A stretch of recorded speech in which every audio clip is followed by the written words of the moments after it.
What's up, everybody? How you doing? Welcome back to Movie of the Week, episode 113. It's a pretty big number. We're streaming across 3 platforms right now. We're on both of my YouTube channels and on Facebook. Why I never thought to put it on the Facebook group in addition to the YouTube channel, I can't explain to you because I do it on all my other live streams. So thank you for hanging out. If there's anybody live at the moment, if not, we'll see you when you get here. We're going to talk about, was it Martin McDonough's movie? Yep. 3 billboards outside Ebbing, Missouri. This was Chris, your pick. Yep, mine. Yeah, I think. Why'd you pick this one? There had to be a reason because of golly, the last movie that we watched by him. Yeah, Banshees of Inisherin. I've been wanting to rewatch this because I've only seen it once, and I haven't seen it since it originally came out. So, just wanted to go back and watch the only other Martin McDonagh movie I haven't seen multiple times. Well, this will be a super high energy conversation, I'd imagine. I've only seen it one time too. I really liked it this time around. I think this was my 3rd or 4th time, but I think it was my 3rd time watching. I think I watched it once whenever Josh or somebody told me about it, and I watched it twice in pretty quick. No. I stumbled upon it, watched it once, and then when Josh brought it up, I'd already seen it. I watched it again then, so this is my 3rd time watching it. Okay. But I watched it 1.5 times because I thought bro, this is how dumb I am. I thought I fell asleep, so I rewatched the second half, and I was like, oh, I guess I didn't. No, that's just the ending. Yeah, it sort of leaves you. Just... Yeah, like that's kind of how I felt about it. Chris goes, yeah, I didn't think you fell asleep, and I said, well, I certainly did think I fell asleep. So, whatever, it is what it is. The second half of the movie's got all the excitement's in the second half, but all the stuff that you need to know is in the first. So if you hadn't seen the first half, you wouldn't do much good to watch the second half. But yeah, this movie's wild, dude. Chris, why don't you give us a rundown about what this movie's about? And please, let's watch our language for the next few minutes so YouTube doesn't kick us off of here. Yeah. So, I mean, it opens out. You don't really know what's happened yet, but a very angry older lady in Frances McDormand rents 3 billboards outside Ebbing, Missouri, and with a message. Yeah. So you eventually find out she's trying to kickstart the police to, not necessarily reinvestigate, but kind of just kick them in the ass and open and continue their investigation on her daughter's, bad word. Yeah, brutal assault and death. Yeah.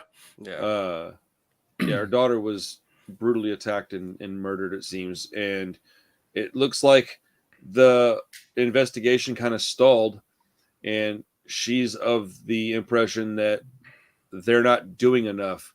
Whether or not that's true is a different conversation, but she's pissed off, rightfully so, I might add. I'm not taking sides on this. You do quickly find out that it seems like she might be just really angry still, really hurting, and never got any closure. And that'll make you do some wild stuff, man. As she rents these signs out and puts up a message that we literally can't even say on the channel. But it's 3 consecutive billboards. As you're driving in, it says these giant messages, and it's like, I mean, can you imagine being that cop and just rolling into work the next morning, like having your coffee, and you're just like spit all over the dashboard? What in the world?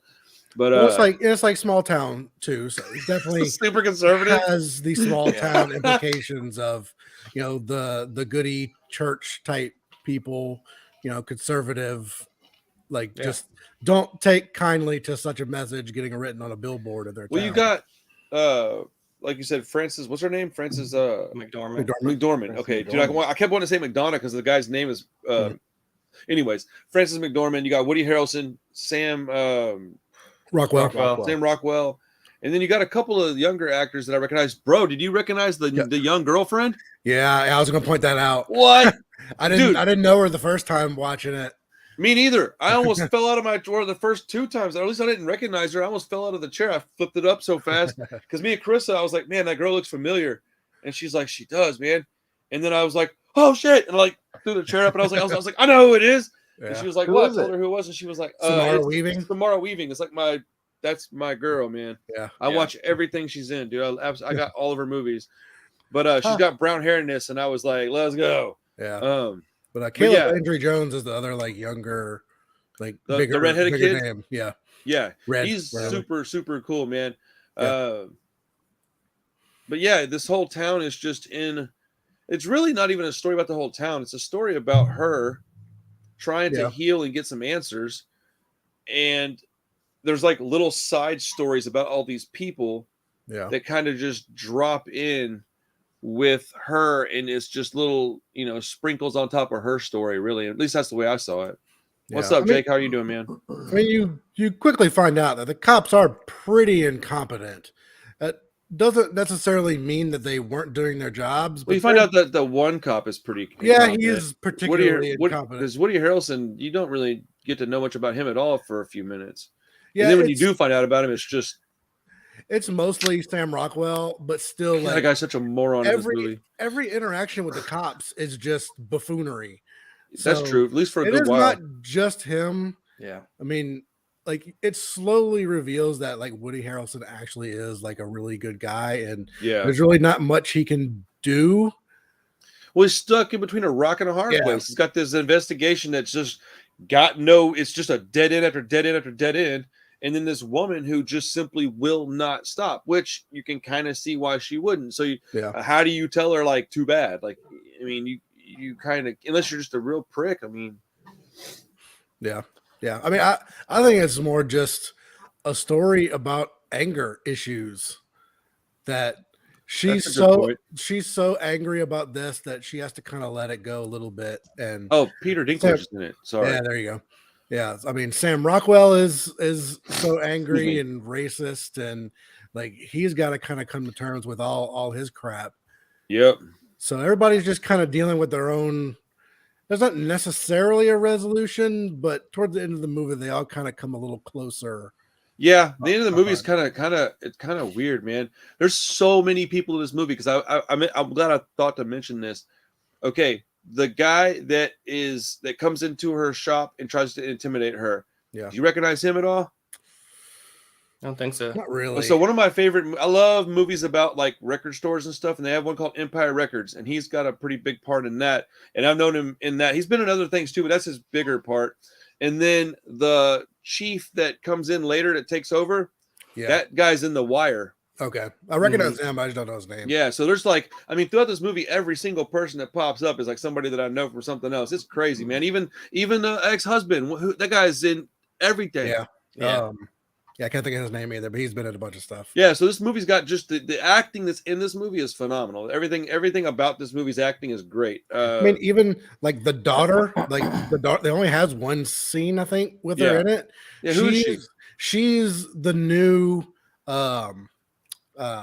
Ant-Man's daughter in the next Ant-Man and Wasp movie. So she's kind of blown up. Yeah, I would have never known that, because I don't care about those movies that much. I mean, I would have watched the movie, but I wouldn't have put the two together. I just saw the trailer a week ago or something like that. I was like, that girl kind of looks familiar, so I looked her up, along with most everybody else in the cast. Like, right?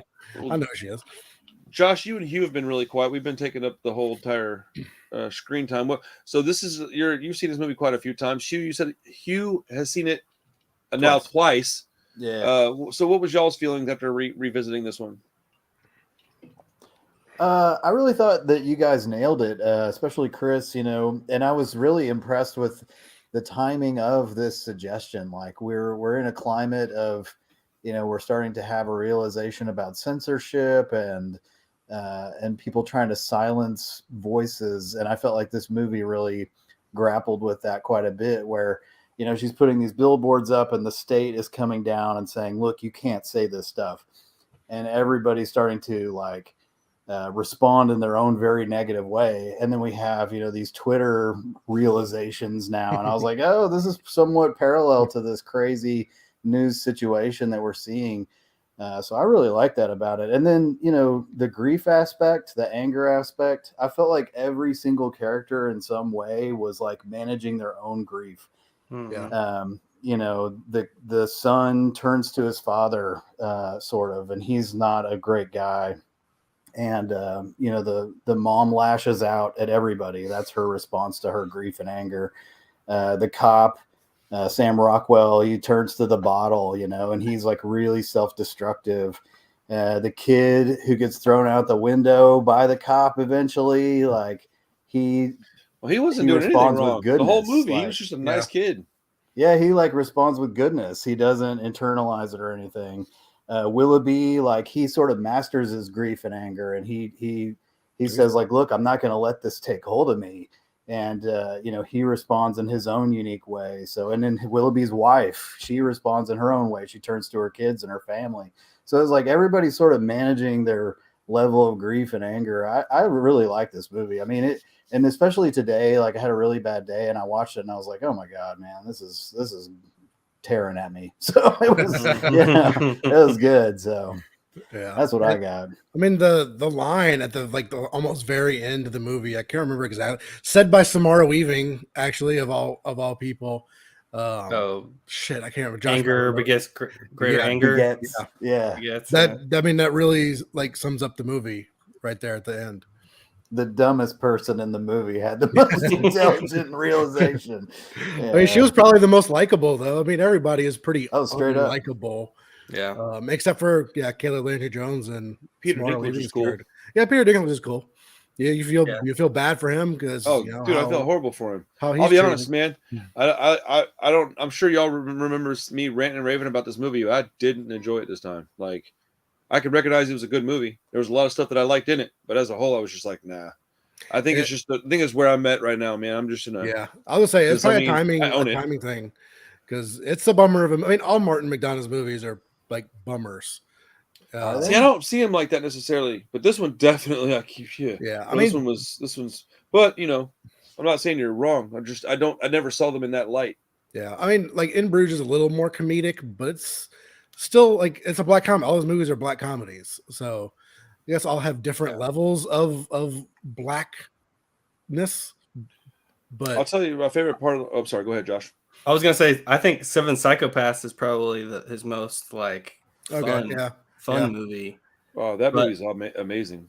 But In Bruges is pretty downbeat and you know, sad too. I mean, the whole thing is about him shooting a little kid. I mean, it's pretty rough. Like, obviously, he injects humor through all the dialogue and the you know, the hijinks that they end up getting into, but the overall plies for all of them are pretty much straight dramas. He just injects the level of dark humor into it. And I read an interview about this one that he actually toned down the comedy because he didn't want it to, you know, overpower the, you know, the kind of more serious nature of some of the subject matter. That, I mean, it definitely has its comedic moments, but yeah, he didn't want it to just overpower the rest of the movie. Yeah, I'd even say I've seen this movie probably like 4 or 5 times. I saw it in the theater and loved it, and showed it to my wife when it came on Blu-ray, and you know, watched it a few times since.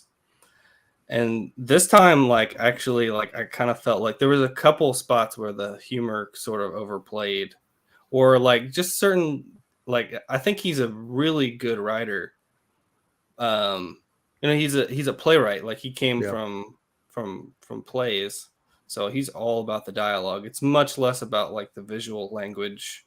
It's not like a cinematic director as much as he is a writer, you know. And there was times here where I felt like he was, you know, obviously this is like a really like hot topic sort of movie. It's all about racism and police brutality and all these big things, but there was a few times where it felt like it was maybe overstating a little bit for me this time.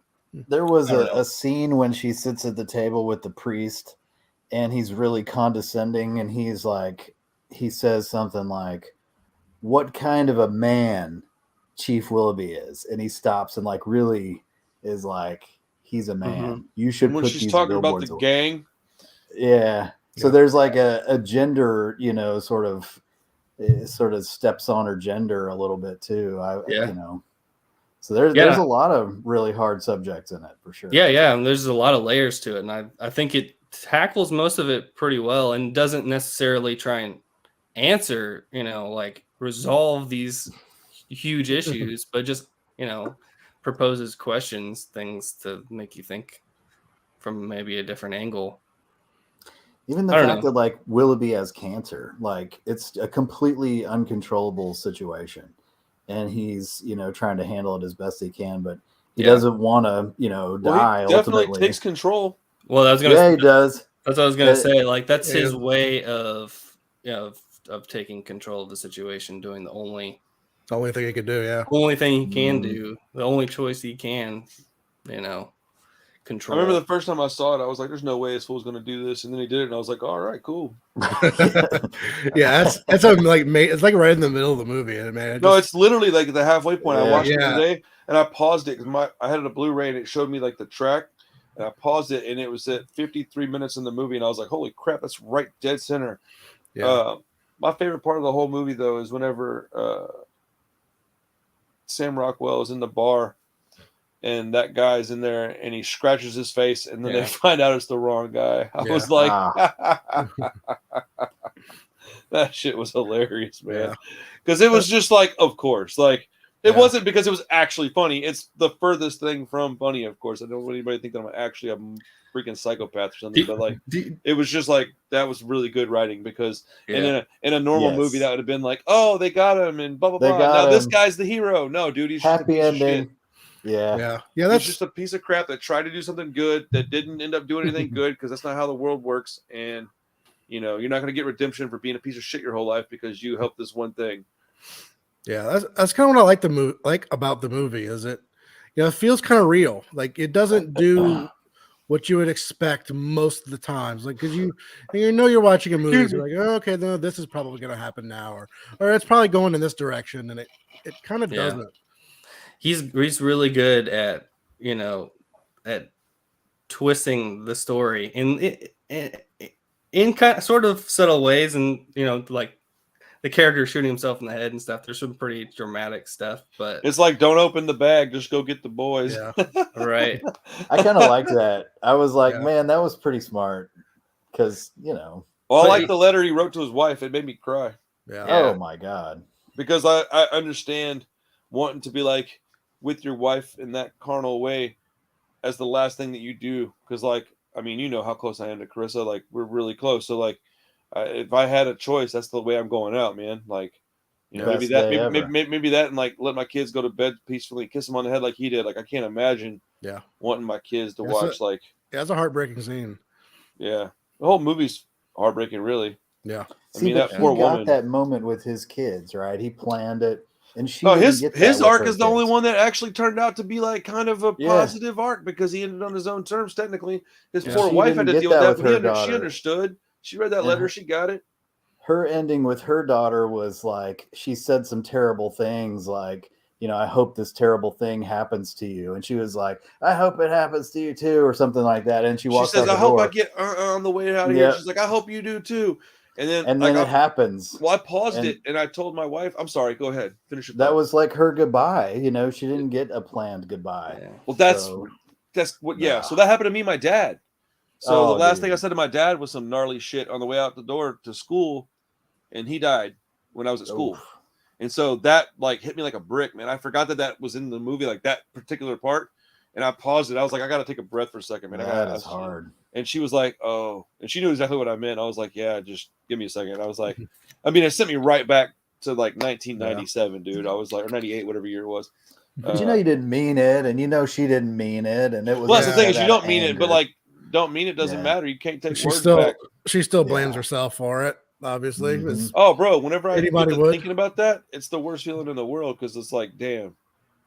Hey, Bubba. Yeah, for sure. Going to bed. And her ex-husband blames her too. Like that was the way he dealt with his anger, was take it out on her.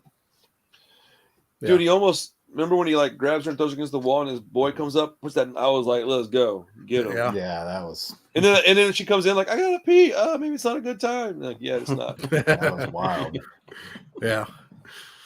Yeah, like, sorry for the bummer of a movie. No, man, my mood has been severely affected by the passing of my buddy, man. That's just got me in a I'm trying to like not be a downer tonight, man. But not doing the show doesn't make any sense either, because I would definitely be sitting here just in a black hole right now. So I'm I'm happy to be talking sorry, now. man. It is what it is, dude. Life is like that, man. Especially when you have the problems that people like he and I have. So I wasn't shocked. That's the worst part about it. Is like, I mean, I was a little shocked because it's always shocking to hear when somebody that you know real well dies. But like, you know, he was just in a detox center like 3 weeks ago. So, you know, it's again not shocking, but very sad, man. He's got a mother and a father and a brother, a sister, and a daughter that I know. So that's really what's kicking me in the face is that I'm just feeling for them, man. Like, Yeah. I've lost friends, like, honestly, to a degree that's kind of ridiculous as far as regularity. But just knowing those poor people, man, his poor mom, like that's what I mean, he was older than me by at least a decade. So his mom's got to be what, 80 probably. And she's got to deal with this shit. Like, come on, man. But, you know, a topic for another day, man. This is explaining my mood to some people that maybe used to see me a little more manic and silly. But For sure. I appreciate it, Jake. You know, I know you got me, bro. Yeah. So The scene in this movie that wrecked me up was the deer scene. When the deer shows up and she's talking to the deer like it's her daughter, and then she's like, yes, there ain't no God and the whole world's empty and it doesn't matter what you do to each other. And she's like, I hope not. And I was like, oh, bro. I mean, do you not hope not, man? Like, but I thought that was awesome because it's like a mini synchronicity kind of, you know, and you look for little things like that, or I do in my life, you know, that tie the afterlife to this life somehow. I don't know. Yeah, that's not something I want to think about right now. But I like the ending of this movie quite a bit, actually, because it's the most realistic conversation that those two characters could have had. Hey, man, you sure you want to go murder this guy who's guilty of a heinous crime, but he's not necessarily the guy? Mm-hmm. I'm not sure yet. What about you? I'm not sure yet either, but let's think about it while we're driving there. Like, that makes sense to me. Like, that, I can see that being the case, and I can see it being like literally like, well, we're here. What do you want to do? I don't know. By the way, I burned you up. Well, hey, I got it right. Yeah. I got a quarter. Call it. Bing. Heads. Guess we're killing this guy. Boom. Or heads. Tails. Up. Let's drive back home. I could see that being like a real. I mean, that could be in the news, dude. It wouldn't surprise me at all. I watch a lot of documentaries on true crime, and that drive was so realistic, man. I loved it. It was a great way to end it. Yeah. But that's why I was like, I forgot it ended like this because it's just like middle of a conversation. Like, by the way, guys, the movie's over with. Yeah, I forgot it was getting Go ahead. No, sorry. I was just saying I forgot it was so abrupt too. Like I was kind of expecting another scene after that, and went, oh yeah, dude, it caught me completely off guard. I was like sitting up at the edge of my seat watching it, like, what's fixing to happen? Oh yeah, that's why I don't remember anything because nothing else happened. But I don't remember the scene where they get to the Idaho, right? She was getting away with a lot of crime, though. I was like, man, come on. I mean, you can't firebomb that thing and just, you know. Yeah. Well, they knew she did it, but they couldn't pin it on her because it's an old town with no cameras anywhere, man. Like, but for real talk, they'd pull your prints off the bottles and you'd be screwed. I mean, if they could get the bottles, maybe, yeah. And if she's ever been printed for anything, because I mean, you know, I've watched enough true crime stuff to know that ain't necessarily a failsafe. Unfortunately, I wish it was. I mean, the fact that Sam Rockwell throws that guy out the window too, and all he gets is fired, and they're just like, don't press charges or. Bro, how painful was it to watch that poor kid fly through that window? It looked like it hurt, man. I was like, and then he ends up in the hospital, and the kid's like, quit crying like a bitch. Well, he goes up and like kicks his ass and then kicks the chick's ass that's working in the thing. Yo, too. It's like, oh my god. What about when the mom pulls up into the school and then kicks that dude in the nuts and then kicks that girl in the cooter? Like, that was hilarious, bro. I was laughing so hard. I forgot about that part. That actually is probably my favorite part. What am I talking about? That's my favorite part of the movie. I kind of like am mildly attracted to Frances McDermott. Honestly, I'm like, do what? I'm mildly attracted to Frances McDermott. Isn't that her name? I've seen her when she was younger because she was super pretty. Oh yeah, the movie we reviewed last week the week before. That was her first movie. Wait, what? Blood Simple. Yeah. You and I talked about it, Josh. Actually. I was like, I don't remember. Oh, Blood Simple. Yeah, she was cute in that, man. She was very pretty back in the day. That was her first movie. Mhm. I just like her watched as just she's a badass actor, man. She's a yeah, good she's actress. amazing. She's one of my favorite. If you say like, what's your favorite actress? It might be Frances McDormand. She's like, Yeah, She's up Favorite there. actress, Really one of the as far best. as like acting ability, it'd have to be her, or maybe I really like she played Gwen Stacy. She really turned Samara out to be- Weaving. No, but her too. No, but she's real pretty, red hair usually, and Emma Stone. yeah, she's actually a pretty good actor. I really like her. She's Yeah. good. She's good. But like, you know, as far as ladies, dude, it's like Frances McDormand's way up there as far as who I would prefer to watch on screen because just how Yeah. good she is. I hate Meryl what's her- Streep. yeah, I hate Meryl Yeah. Streep. Oh, Ugh, dude. ugh. Yeah, Oh, I think she's she's the overrated. Oh, she's the worst, bro. Her stupid pointy nose. I hate that woman. That's my gripe. I'm like her stupid pointy nose. She's just too ugly. She looks kind of Oh, like a God. bird. Caca. Let me see. All right, there, man. there he is. Right, Just reminds me of Sunny in Philadelphia because they always call Dee a bird. bro. Wow. She is. Yeah. She's kind of like a cute bird, but she's a bird. Yeah. I don't have a whole lot else that I need to say about this movie. I didn't like it that much, but I have a feeling that it's just because of the place I'm at up here right now. Obviously it's on my shelf still. I'm not getting rid of the damn movie. It's a very well made movie. It does make me want to watch In Bruges again though, because I haven't seen that one as many times, and I liked it. I think better, anyways. Yeah, that one's still I can't remember. It might. It's less heavy. Yeah. Yeah, that one's still my favorite. Of Martin McDonald. I like Seven Psychopaths was one I saw a long time ago when it first came out. I really like that one a lot. That one might be my favorite. Christopher Walken, dude, you can't really argue with that guy. He's awesome. I don't know. They're all pretty good, really. Yeah. The newest All one's good. my least favorite by a pretty wide margin. It's I a, do it's wanna a bummer watch of a it. movie. It's a bummer of a movie too. Yeah, I don't think I like that one, but I want to watch it again just to make sure. I need to watch it from like a different perspective because since I didn't know exactly what it was going to be when I walked in, it did kind of. I've learned that movies are going to oftentimes be. I need to watch it again before I make a decision. Yeah, So- yeah. I'd watch it again when you are kind of ready for it. Yeah, when I'm having just a day where I don't mind a little kind of a downer of a movie, I'm in the mood for something a little more somber. Because there are days like that. There's days where I don't want to listen to punk rock. I want to listen to some jazz and just something a little more chill, something a little darker, you know. Yeah. What's up, Julie? How are you? Hey. But so I'm gonna make a whole video on this. I just haven't done it yet. I'm gonna try to get it done tonight or tomorrow. But I finally got to watch Bones and All, and I argued good. with somebody at my store about this for like 2 hours because they told me that it wasn't romantic and that it sucked, and I was like, "What, bro?" They like, Dude. there's a whole crew of people at Alamo that hate that movie. Oh Really? my God. Yeah. You're gonna make me upset even more, man. Dude, there's like, yeah, and they're all people that we know and like. It really irritates me. I'm like, The people what? The people I sat next to, it was just me, and I bought the ticket. I was like, hell yeah, it's like 3:00 in the afternoon. It's just me in the theater. So Oh, people come and no. sit right next to me. I was like, That's your "God." favorite, Hugh? And so they were younger, and I was like, I can deal with this. But man, towards the end of the movie, they started moaning and groaning, and I was like, gosh, shut up. Like, it got me, man. Yeah, I had to get out of there quick, though, because I was about to lose it. yeah. I was all by myself in my showing. I do want to The whole like, theater to I myself. want to pump my brakes a little bit. I don't want to like rant and rave about how good it was because I don't think it was that good. But it was a good freaking movie, man. Like I really liked it. Like it's like an 8 or an 8.5. Like it's really solid. Like really solid. As far as for the year, it probably ranks pretty high because we're talking about 1 year singled out. But man, like what did they not like about it, and how in the world was it not romantic? I will say this: all the way up until the boy comes into the picture, I wasn't sold. I was like, man, this is kind of boring. Once he gets involved in the picture, you start having like the chemistry, and they start talking, and I just didn't really get like why we needed the first 20 minutes of that movie.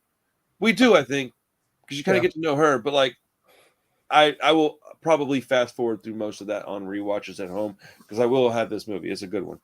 Yeah. The first bit is necessary, I think. It does. And I mean, it's necessary, but once you get to know it, you don't really need it after that. You can fast forward to the first 2 chapters of that probably would be just fine. Yeah, and I mean, she's a really good actress, and she does a really good job in this. And Wait, Josh, have you seen this? Josh hasn't seen it, so Yeah, trying to Jesus, watch yeah, I'm glad. watch what I Okay, say a little bit. yeah, that's just Um, my bad, bro. I didn't even his reaction just for some reason. I'm like, oh yeah, but I think when Timothy Chalamet shows up, like, is when it kind of gets really interesting. Okay. Which it doesn't take long. I mean, it's a almost 2.5 hour movie. Yeah. it is 2:15, definitely too long. I will something say like that it is way too fucking long. Man, I think I I- thought it was really good. I I don't really thought it was have really good quite too. I don't have quite the analytical prowess you guys do when it comes to movies, and I probably tend to overrate them a bit. But I really freaking liked it. I was thinking about it for 2 solid days. Oh, I don't think about my favorite movies for that long. So I think you're probably way more Yeah. analytic than I am. Yeah, I was actually listening to the score today. I don't do that either. Really? Not often. Every now and then. Every now and then. Yeah, it's Trent Reznor and Atticus Ross. Oh, yeah. I hate Really? Trent Reznor, dude. I just there's nothing about that guy that I like. He's just a piece of shit. So, like, I don't want to listen to it, even though I kind of want to. And I saw his name, and I was like, like it could have been just about anybody else, and I probably would have been at least interested. Just pretend it's somebody else. Or not. Just listen to something I like. Yeah, I mean it's really mellow. I mean, Chris and- likes score. You and him both like scores and stuff. I don't really go into that very Yeah. often. Every now and then. and I love Trent Reznor. Oh yeah. Hugh and I probably like more of the similar scores. I would think, like more synthy, dark synthy stuff. I didn't really pay attention to this one much. I don't know why. I was really wrapped up in. There wasn't a lot going on in the Yeah, score, really. it's very subtle. It's a lot of acoustic, like mellow, like subdued. It almost sounds like a song going on for a minute, and then it kind of transforms into something a little different. I mean, dude, Trent Reznor's a fantastic songwriter. It's not that I don't recognize his skill. I just don't like him much, and I never was a big Nine Inch Nails fan. So, I mean, surprise, surprise. Like, what about me says I fucking love Nine Inch nothing. Yeah. nothing. Absolutely nothing. But I tried to like them for a while. Like, I really was a bunch of those bands from that era. I wanted to like because all my friends did, and I would buy the CDs and I'd have them in my collection. Never touch them unless my friends were over, and then they'd be like, "Oh yeah, can we listen to the fucking Minuteman?" I'm like, "Yeah, sure." And they throw it on, and like 2 songs in, I'm pulling my hair out, like, "Please put something good on." I could do Reznor in doses, man. I could listen to an album for a while, and then I'm like, I'm good. Like, it's pretty simple lyrics and stuff generally, and I don't know. I think I do like what he's doing now better than Nine Inch Nails, though. I like that he's doing scores and stuff. I think that's pretty interesting. I think that's a pretty because he had like a lot of anxiety and stuff. I would imagine that just because I don't like his music and what I know about him doesn't mean much at all when you think about the grand scheme of things. We probably have a lot in common. I know he's got a lot of what's the word I'm looking for here? I was reading something about him recently, and I was kind of surprised that I kept reading it because of my lack of interest. But I was talking. Damn it, I can't remember. If I think of it, I'll mention it. But he had a lot of anxieties and stuff, and he was talking about something that he didn't like because it induced his anxieties, and that was something that I was surprised because we have it in common. And I was like, oh yeah. So I'm interested that he's making scores. I think I would rather probably dive into that part of his career than Nine Inch Nails. Hey, he's not as big of a douche as Maynard James Keenan. Oh, dude, who is? I mean, I love Tool, but yeah, I mean, I don't think anybody can disagree that he's a douche. I watched a video the other day and it just made me smile. It was like a 5-minute video about how Tool's not really that good, and I was like, oh shit, what is this? Look, I'm not saying they're wrong or right because I'm not trying to argue with people, but it was funny as hell to listen to. Yeah, I'm not crazy about like Nine Inch Nails that much either. They're very hit or miss for me. They got a lot of stuff I really like, and they got a lot of stuff I really don't like. Well, they did a bunch of noisy stuff at one point that I just wasn't really like. All my friends liked Ministry, and like all that industrial stuff. I just never really understood. Really, that just came and went too. It didn't stick around long. No, it's got a subculture still though. It's like it poked its head out of its own little shell, and then it went. It's like a turtle. It was like, hey, what's up? And then it went back in its shell and it just stayed there. Yeah, and now you can kick it. I know my son's been playing crawls Doom. Across that lady in 3 billboards. Oh yeah, my son's been playing Doom. I guess he did the sounds for Doom, like all the crazy vocals kind of stuff, the creatures dying and stuff like that. That was all Trent Reznor. Yeah. Interesting. Wait, for what game? Doom. Doom. Okay, I thought you said Dune for a second. I was like, what? I think it's Doom or Quake or Doom, one of the two. I can't remember. Doom's got like current games out. He didn't do the music, I know that, but he very well, he could have done just some of the sounds. Maybe it's Quake. Maybe he's playing Quake. I don't know. Like old game? Yeah, the old game. Yeah, Okay. the freaking big box. Yeah, crazy. Okay. 1996. Every time I walk in there, I'm like, hey, I played that when I was a kid. Another gray hair sprouts every time you say that. Oh, dude. Let's go. Well, Let's see wrap this shenanigans up. What are we watching this week, Josh? This is a quick one. So I was thinking it's winter time. We need to watch something in the snow. So goddamn I it. picked Runaway Train. Oh, okay. I've been wanting to watch that. Huh. I just With watched John that Voight. like a few months back. That's a really, really, really, really good movie. And I think Chris would be interested in who wrote the script for the movie. I know. You know that? Yes. Yeah. Okay. That's why it's on my shelf, but I haven't watched it yet. Who is it? It's written by Akira Kurosawa. Oh, really? Yeah. That's cool. Yeah. Yeah. You know, this is how Danny Trejo got his start in Hollywood. Oh, really? Oh, really? Yeah, he was training. Damn it, who's in this movie? One of the guys that's fighting in the movie. Danny Trejo was supposed to train him, and he was like beating the crap out of these guys, like in the training of it. And then the director was like talking to him about something, and he goes, "Wait, how much do they get paid to just get the shit beat out of them?" And they were like, "This much." And he's like, "That's so much more money. Can I just do that instead?" And then boom, he stayed in Hollywood. Yeah, he was like a boxer because he was in prison, and it was a big thing. Yeah, I've heard him talk about it a few times, but I like this movie already, so it was cool to hear that story because I like Danny Trejo. Cool. So it's a silent movie? Yes. Yeah, 3 hours long. And it's in like high contrast black and white. Just no shades of any color, just black, white. Yeah. Almost like a puppet show, like shadows on the wall. That'd be amazing. Dude, I watched a movie recently where they were doing something like that. This is the shadow of a train going for 3 hours. No, what movie was that? There was a movie I watched. It's an Asian flick, and in the movie there's a guy who's famous because he's a famous puppeteer. What they mean by puppeteer is he does a light show. He's got a big,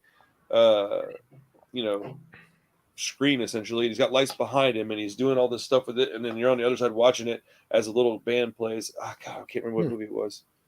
It was on Shudder, I believe. But anyways, yeah, it was pretty cool. It's cool to see that happen. I never thought like, oh, that's how they got entertainment back in the day. That like stuff like that, or over in this part of the world, anyways. It was pretty neat. It kind of reminded me of Tropic Thunder whenever they're doing the Simple Jack thing over when they got him in That was the best, man. Oh man, I need to watch Tropic Thunder, dude. That'll put a smile on your face. Hell yeah.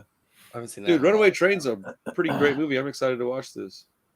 Yeah, I've never seen it. Has anybody else seen it? Nope.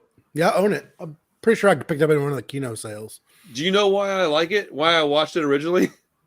Because it's supposed to be like the movie that they took and made Speed. I like Speed a lot. Oh, And this really? movie is like one of those things like without this movie wouldn't exist. And it was like without Runaway Train, Speed wouldn't exist. And I was like, what the hell is Runaway Train? And I I looked keep it up and I hearing was like, that oh, song God, in my boy. head. You said snow. I thought you were gonna say Snowpiercer. Dude, I didn't know. Oh, Oh, I thought you were gonna say Scarface. Scarface. A mountain of snow. Oh man. Not that kind of snow, Randall. The messed up part is that legitimately popped in my head. You said it's a movie that's got snow in it. I went, huh? And then I thought of Lady Snowblood after that. runaway train never coming back. Fired, sir. I keep hearing that in my head now. I'm like, oh, terrible. You know, that just ruined my night. That song's so bad. You're welcome. All right, cool, man. Is it streaming anywhere? Do we know? It's on Tubi. Let's go. course. Tupi for the win again. Yeah. Yeah, what's up with Justin Verlander going to the freaking Mets? At least it wasn't the Yankees. Yeah. Good I didn't think the Astros should have paid him that much money, so Yeah, you're probably right. I'm not that bummed. No, whatever. Okay. All right, everybody. Thanks for hanging out. I don't know what else to say. I'm tired. I'm gonna go do other shit. So we'll see y'all next time with episode 114. Runaway Train. Later.